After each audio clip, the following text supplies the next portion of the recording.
검찰의 수사가 감정풀이, 정치 보복이 아닌가 싶다. 이명박 전 대통령이 출국을 하면서 했던 그 발언이죠. 예, 문재인 정부의 적폐청산 수사를 한 3분 36초간 작심 비판을 했습니다. 그리고 이재원 을푸른한국당 대표 최측근인데 어제 이 시간에 이명박 전 대통령의 입장을 추가로 설명을 했죠. 오늘은 이분의 입장을 들어보겠습니다. 2012년 MB비리 특위의 위원장으로 활동을 하면서 이른바 MB 저격수라는 별명이 붙었던 분이세요. 더불어민주당 박영선 의원 연결이 돼 있습니다. 박영선 의원님 안녕하세요. 네, 안녕하세요. 이명박 전 대통령이 그야말로 작심 발언을 했습니다. 적폐청산 수사는 감정풀이, 정치보복에 불과하다. 국론 분열만 야기할 뿐이다.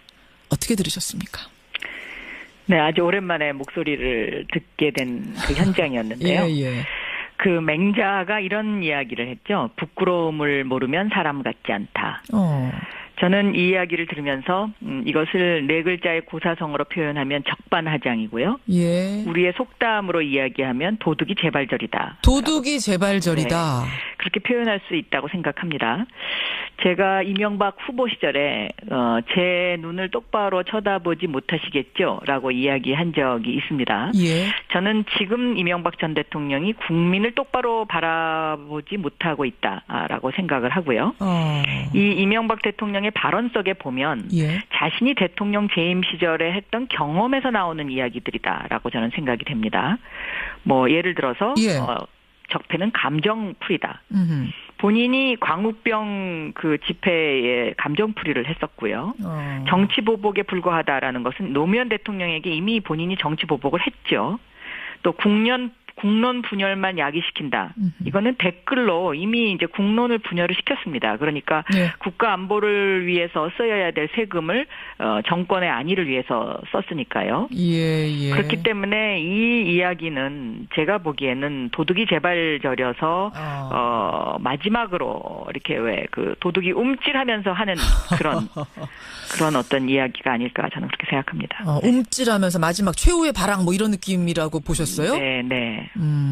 근데 어제 이명박 전 대통령 그제군요. 이명박 전 대통령이 말을 한 후에 이동관 전 청와대 대변인이 이어서 추가 설명을 하면서 이런 말을 했습니다. 네. 군사이버사와 국정원에서 단 댓글이라는 거를 재판을 해보니까 예. 그중에 고작 0.9%만 정치 개입 댓글이었다. 네. 그중에서도 절반만 법원이 받아들였다. 0.45%의 진실이다.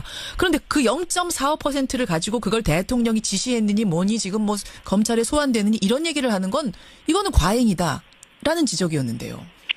법 위반을 그런 어떤 퍼센트 비율로 판단할 수 있는 문제는 아니지 않습니까? 예를 들면 예. 단 한 건만을 위반을 했더라도 그것의 경중에 따라서 형량이 결정되듯이 예. 그런 어떤 그 이동관 대변인의 그 뭐 설명, 추가 설명 이것은 뭐 그냥 그 곁다리의 뭐 그냥 행위였다라는 저는 그런 형식적인 행위 뭐 그 당시에 대변인이었으니까요. 예.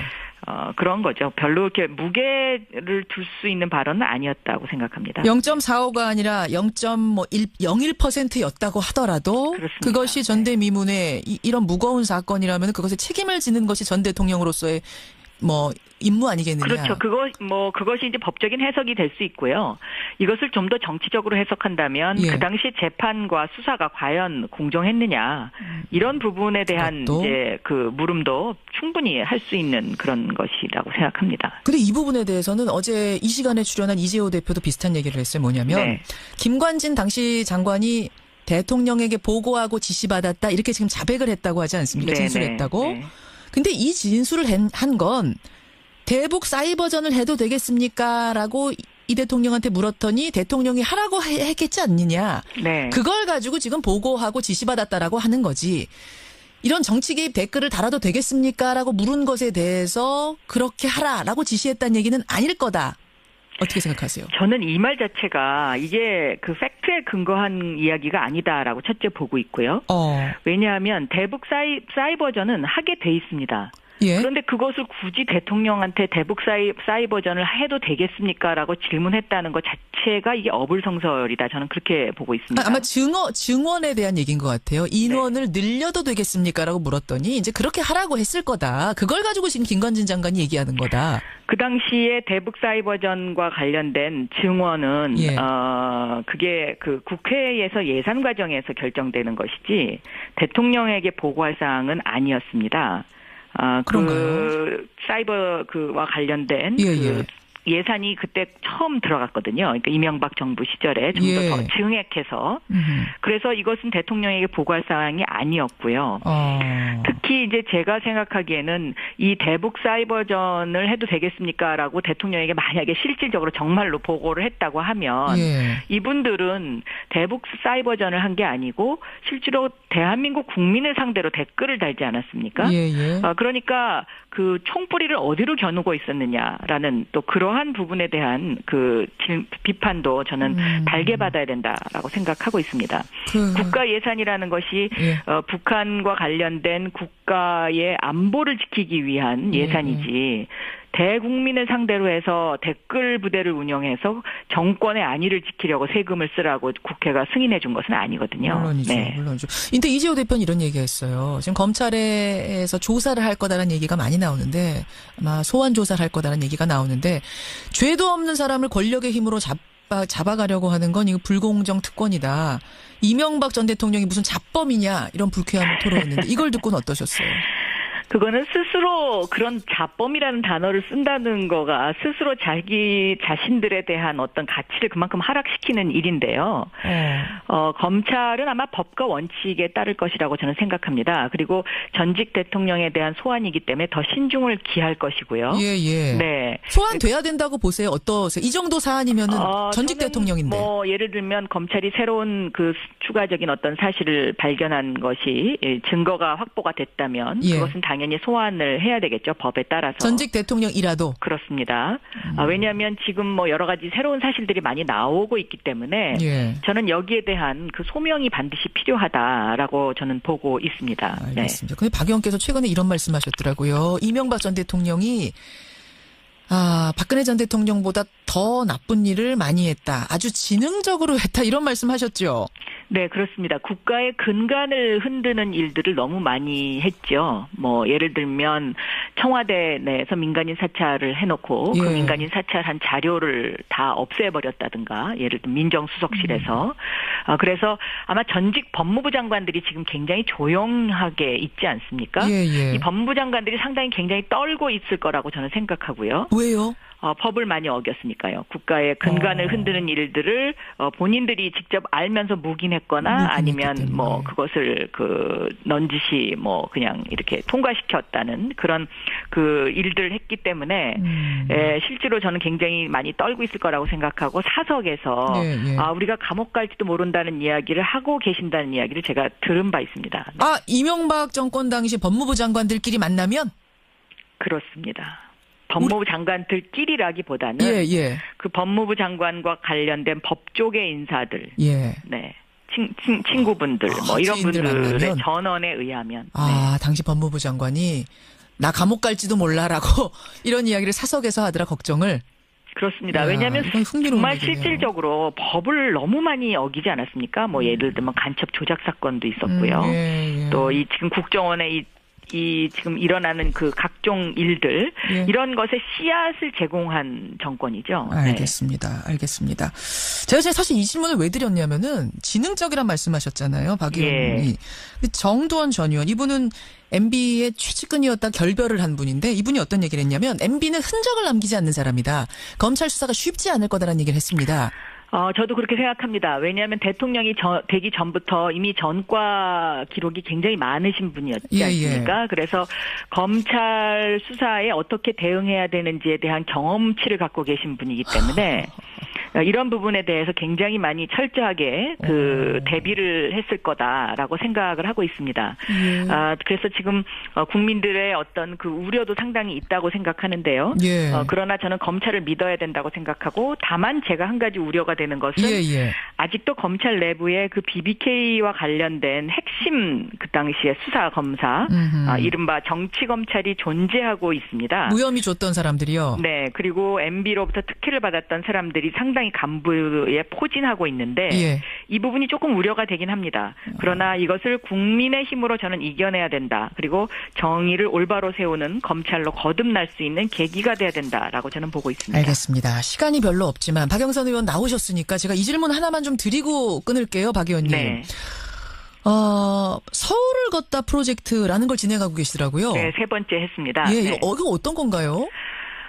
이것은 그동안 우리가 이제 서울을 너무 모르고 있지 않았냐. 그리고 서울의 장점이 많은데 이것을 우리가 그냥 너무 무시하고 있었던 것 아닌가 하는 생각에서 지금까지 3번 했습니다. 덕수궁, 정동길, 그리고 성균관을 했는데. 그야말로 걷는 거예요? 그렇습니다. 그러니까 예를 들면 성균관 같은 것은 영국의 옥스퍼드보다도 훨씬 더 오래된 세계 최초의 대학인데 우리가 그것을 모르고 있었다라는 거죠. 그래서 이 서울을 보다 더 경쟁력 있는 도시, 매력 있는 도시로 만들기 위해서 우리가 함께 걸어보자. 이런 겁니다. 네. 그래서 이런 이제 서울에 대한 관심, 적극적인 프로젝트도 하고 이러시는 걸 보니까 서울시장 출마하시는 건가? 이런 얘기들 나와요. 혹시 결심하셨어요? 마음의 준비는 하고 있습니다. 아직 최종적인 결심은 안 했지만 마음의 준비는 하고 있고 또 제가 도시지리학을 전공을 했는데 예를 들면 서울이 이제 그 강북이 궁궐 도시인데 이런 궁궐 도시의 특색을 좀 더 살려서 서울을 런던이나 도쿄나 뉴욕보다 더 경쟁력 있는 도시로 만들고 싶다 하는 그러한 어떤 그 소망 같은 것은 있습니다. 그렇군요. 네. 이 마음의 준비는 했다란 말씀은 공식 선언만 안 했지 결심은 했단 말씀이시네요. 각오는. 지금 각오를 위해서 한 걸음 한 걸음 다가가고 있습니다. 네. 여기까지 확인을 하죠. 검찰의 수사가 감정풀이, 정치 보복이 아닌가 싶다. 이명박 전 대통령이 출국을 하면서 했던 그 발언이죠. 문재인 정부의 적폐청산 수사를 한 3분 36초간 작심 비판을 했습니다. 그리고 이재호 늘푸른한국당 대표 최측근인데 어제 이 시간에 이명박 전 대통령의 입장을 추가로 설명을 했죠. 오늘은 이분의 입장을 들어보겠습니다. 2012년 MB비리 특위의 위원장으로 활동을 하면서 이른바 MB 저격수라는 별명이 붙었던 분이세요. 더불어민주당 박영선 의원 연결이 돼 있습니다. 박영선 의원님 안녕하세요. 네, 안녕하세요.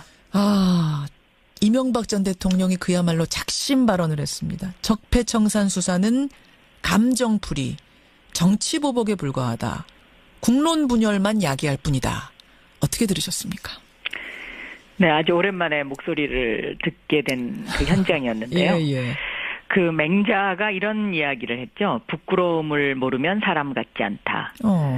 저는 이 이야기를 들으면서 이것을 4글자의 고사성어로 표현하면 적반하장이고요. 우리의 속담으로 이야기하면 도둑이 재발절이다. 도둑이 재발절이다. 네, 그렇게 표현할 수 있다고 생각합니다. 제가 이명박 후보 시절에 제 눈을 똑바로 쳐다보지 못하시겠죠? 라고 이야기한 적이 있습니다. 저는 지금 이명박 전 대통령이 국민을 똑바로 바라보지 못하고 있다라고 생각을 하고요.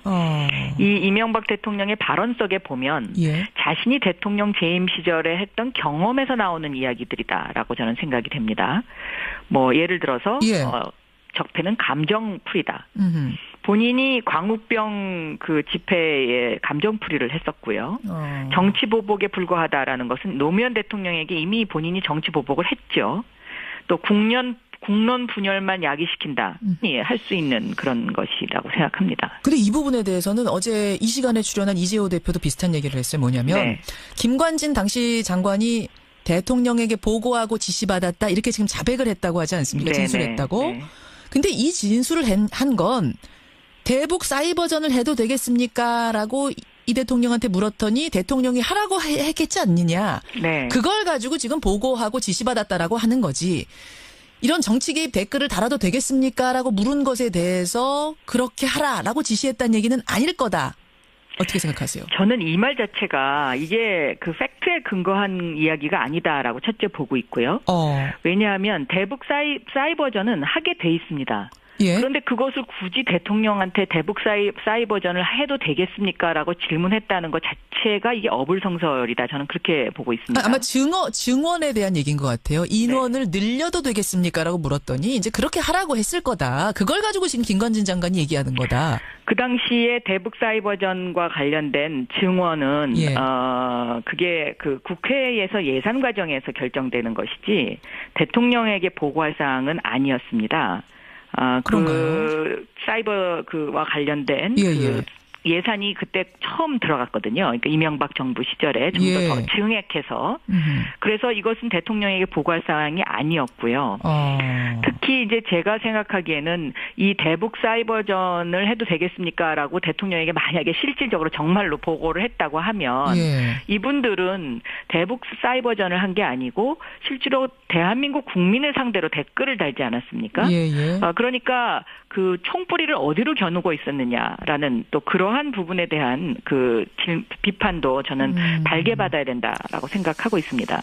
국가 예산이라는 것이 북한과 관련된 국가의 이거는 댓글로 이미 이제 국론을 분열을 시켰습니다. 그러니까 국가 안보를 위해서 써야 될 세금을 정권의 안위를 위해서 썼으니까요. 그렇기 때문에 이 이야기는 제가 보기에는 도둑이 제발저려서 마지막으로 이렇게 왜 그 도둑이 움찔하면서 하는 그런 어떤 이야기가 아닐까 저는 그렇게 생각합니다. 움찔하면서 마지막 최후의 발악 뭐 이런 느낌이라고 보셨어요? 네. 근데 어제 이명박 전 대통령 그제군요. 이명박 전 대통령이 말을 한 후에 이동관 전 청와대 대변인이 이어서 추가 설명을 하면서 이런 말을 했습니다. 군 사이버서와 국정원에서 단 댓글이라는 거를 재판을 해보니까 그중에 고작 0.9%만 정치 개입 댓글이었다. 그중에서도 절반만 법원이 받아들였다. 0.45%의 진실이다. 그런데 그 0.45%를 가지고 그걸 대통령이 지시했느니 뭐니 지금 뭐 검찰에 소환되느니 이런 얘기를 하는 건 이거는 과잉이다. 라는 지적이었는데요. 법 위반을 그런 어떤 퍼센트 비율로 판단할 수 있는 문제는 아니지 않습니까? 예를 들면 단 한 건만을 위반을 했더라도 그것의 경중에 따라서 형량이 결정되듯이 그런 어떤 그 이동관 대변인의 그 뭐 설명, 추가 설명 이것은 뭐 그냥 그 곁다리의 뭐 그냥 행위였다라는 저는 그런 형식적인 행위 뭐 그 당시에 대변인이었으니까요. 그런 거죠. 별로 이렇게 무게를 둘 수 있는 발언은 아니었다고 생각합니다. 0.45가 아니라 0.01%였다고 하더라도 그렇습니다. 그것이 전대미문의 이런 무거운 사건이라면 그것에 책임을 지는 것이 전 대통령으로서의 뭐 임무 아니겠느냐. 그렇죠. 그것이 이제 법적인 해석이 될 수 있고요. 이것을 좀 더 정치적으로 해석한다면 그 당시 재판과 수사가 과연 공정했느냐 이런 부분에 대한 이제 그 물음도 충분히 안보를 지키기 위한 예산이지. 대국민을 상대로 해서 댓글 부대를 운영해서 정권의 안위를 지키려고 세금을 쓰라고 국회가 승인해 준 것은 아니거든요. 물론이죠. 인데 이재호 대표는 이런 얘기했어요. 지금 검찰에서 조사를 할 거다라는 얘기가 많이 나오는데 아마 소환 조사를 할 거다라는 얘기가 나오는데 죄도 없는 사람을 권력의 힘으로 잡아가려고 하는 건 이거 불공정 특권이다. 이명박 전 대통령이 무슨 잡범이냐 이런 불쾌함을 토로했는데 이걸 듣고는 어떠셨어요? 그거는 스스로 그런 자범이라는 단어를 쓴다는 거가 스스로 자기 자신들에 대한 어떤 가치를 그만큼 하락시키는 일인데요. 검찰은 아마 법과 원칙에 따를 것이라고 저는 생각합니다. 그리고 전직 대통령에 대한 소환이기 때문에 더 신중을 기할 것이고요. 소환돼야 된다고 보세요. 어떠세요? 이 정도 사안이면은 전직 대통령인데. 뭐 예를 들면 검찰이 새로운 그 추가적인 어떤 사실을 발견한 것이 증거가 확보가 됐다면 그것은 당연히 소환을 해야 되겠죠. 법에 따라서. 전직 대통령이라도. 그렇습니다. 왜냐하면 지금 뭐 여러 가지 새로운 사실들이 많이 나오고 있기 때문에 저는 여기에 대한 그 소명이 반드시 필요하다라고 저는 보고 있습니다. 알겠습니다. 근데 박 의원께서 최근에 이런 말씀하셨더라고요. 이명박 전 대통령이 박근혜 전 대통령보다 더 나쁜 일을 많이 했다. 아주 지능적으로 했다. 이런 말씀하셨죠. 네, 그렇습니다. 국가의 근간을 흔드는 일들을 너무 많이 했죠. 뭐 예를 들면 청와대 내에서 민간인 사찰을 해놓고 그 민간인 사찰한 자료를 다 없애버렸다든가, 예를 들면 민정수석실에서. 그래서 아마 전직 법무부 장관들이 지금 굉장히 조용하게 있지 않습니까? 이 법무부 장관들이 상당히 굉장히 떨고 있을 거라고 저는 생각하고요. 왜요? 법을 많이 어겼으니까요. 국가의 근간을 흔드는 일들을 본인들이 직접 알면서 묵인했거나 아니면 뭐 그것을 넌지시 뭐 그냥 이렇게 통과시켰다는 그런 그 일들을 했기 때문에 실제로 저는 굉장히 많이 떨고 있을 거라고 생각하고, 사석에서 우리가 감옥 갈지도 모른다는 이야기를 하고 계신다는 이야기를 제가 들은 바 있습니다. 이명박 정권 당시 법무부 장관들끼리 만나면? 그렇습니다. 법무부 장관들끼리라기보다는 그 법무부 장관과 관련된 법조계 인사들, 네, 친구분들, 뭐 이런 분들의 전언에 의하면. 당시 법무부 장관이 나 감옥 갈지도 몰라라고 이런 이야기를 사석에서 하더라, 걱정을. 그렇습니다. 왜냐하면 정말 실질적으로 법을 너무 많이 어기지 않았습니까? 뭐 예를 들면 간첩 조작 사건도 있었고요. 또 이 지금 국정원의 이 지금 일어나는 그 각종 일들, 이런 것에 씨앗을 제공한 정권이죠. 알겠습니다. 알겠습니다. 제가 사실 이 질문을 왜 드렸냐면은 지능적이란 말씀하셨잖아요, 박 의원이. 정두원 전 의원, 이분은 MB의 최측근이었다 결별을 한 분인데, 이분이 어떤 얘기를 했냐면 MB는 흔적을 남기지 않는 사람이다. 검찰 수사가 쉽지 않을 거다라는 얘기를 했습니다. 저도 그렇게 생각합니다. 왜냐하면 대통령이 되기 전부터 이미 전과 기록이 굉장히 많으신 분이었지 않습니까? 그래서 검찰 수사에 어떻게 대응해야 되는지에 대한 경험치를 갖고 계신 분이기 때문에 이런 부분에 대해서 굉장히 많이 철저하게 대비를 했을 거다라고 생각을 하고 있습니다. 그래서 지금 국민들의 어떤 그 우려도 상당히 있다고 생각하는데요. 그러나 저는 검찰을 믿어야 된다고 생각하고, 다만 제가 한 가지 우려가 되는 것은 아직도 검찰 내부에 그 BBK와 관련된 핵심 그 당시에 수사 검사, 이른바 정치 검찰이 존재하고 있습니다. 무혐의 줬던 사람들이요. 네, 그리고 MB로부터 특혜를 받았던 사람들이 상당히 간부에 포진하고 있는데 이 부분이 조금 우려가 되긴 합니다. 그러나